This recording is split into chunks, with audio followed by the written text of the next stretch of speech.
In 2007, an unusual thing happened to a medicine farmer in Sichuan Province. When the Sichuan farmer went up the mountain to pick medicine, it snowed heavily, and he was snowed in for several days. When he had no food, no water, and no protection from the cold, a leopard came to his aid. In a remote mountain village, there was a medicine farmer named John. John's ancestors had always been doctors and knew pharmacology. And John inherited the family business and continued to practice medicine and treat people. John was 58 years old, but none of his children were with him. John's sons were very filial and offered to take him to live with them in the city several times, but he found it inconvenient to live with them. He thought he was the only doctor in the village, and if he left, there'd be no one to take care of the sick villagers. His wife used to live with him, but his wife died of a heart attack 2 years ago, so he lived alone. At the time, although he lived alone, John was healthy and often clean, so his home was clean. One day, John was checking the medicinal materials and found that several medicinal materials were missing and needed to be replenished quickly. So he prepared what he needed and went up the mountain. John was very familiar with it and soon found the medicine he needed. At the time, it was not dark, so he planned to continue searching to see if he could collect precious medicinal materials. So he continued to move forward.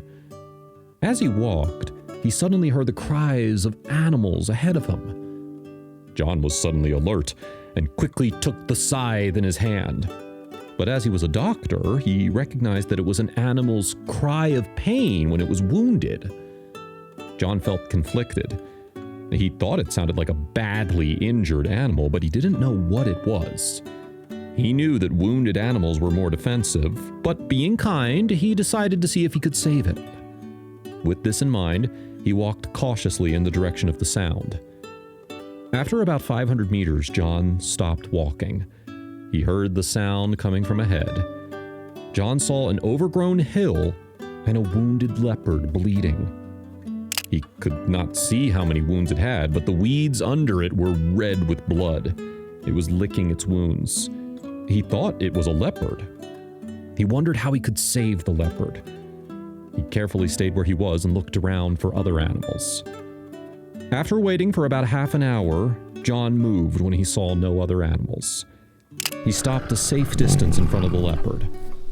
The leopard was shocked the moment it spotted John. It let out a warning roar. The leopard didn't attack John, instead it warned him to leave.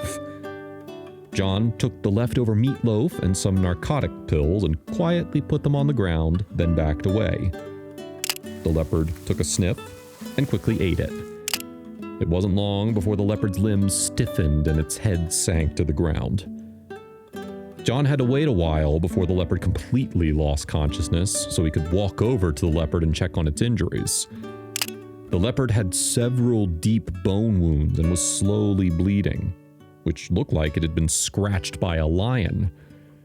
John quickly dug out the herbs he had picked that day and crushed them and applied them to the leopard's wound. Though he upped his anesthetic, he didn't know when the leopard would wake up, so when he was done, he gathered his things and prepared to leave. Fortunately, the leopard didn't move. After some distance, John stopped picking and quickly turned back down the hill, sweating with fear. Back home, John didn't tell anyone that he had saved a leopard. Time passed. 5 years later, John felt that the weather was getting cold and that there was likely to be heavy snow. He thought that if the snow blocked the mountain base, he would not be able to go to the mountain to collect herbs. John thought about it and decided to go to the mountains to find the available herbs. Soon he gathered his things and went up the hill.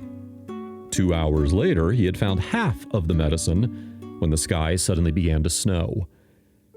John frowned and thought it would not snow, so he went to the mountain to collect herbs. As it was snowing, he quickened his pace to gather more medicinal materials.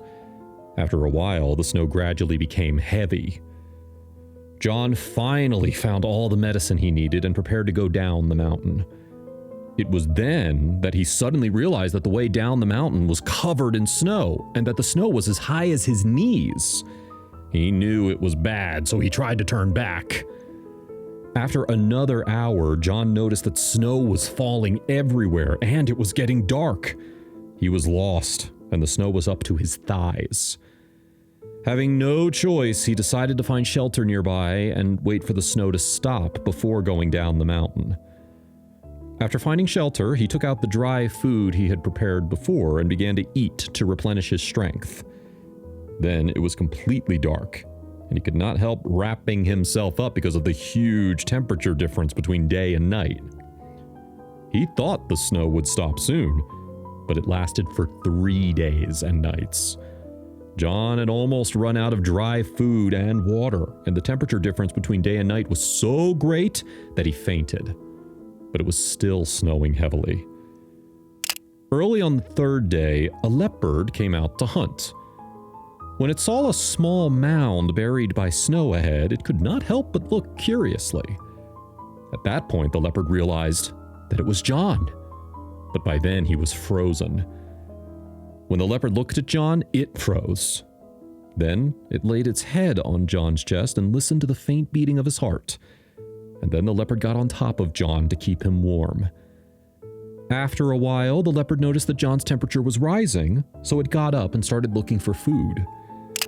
After finding the food, it returned to John and continued to lie on his stomach.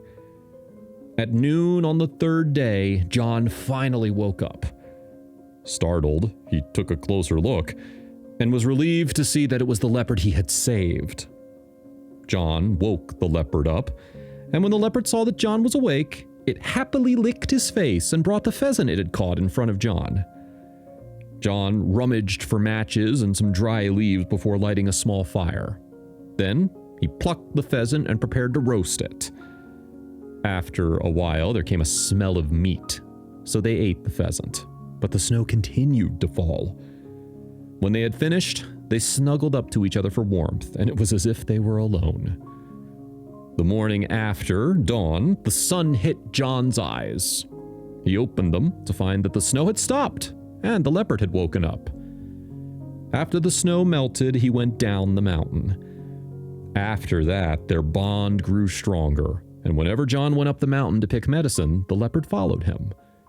Their story continues. It turns out that animals are also grateful, and we should treat them well.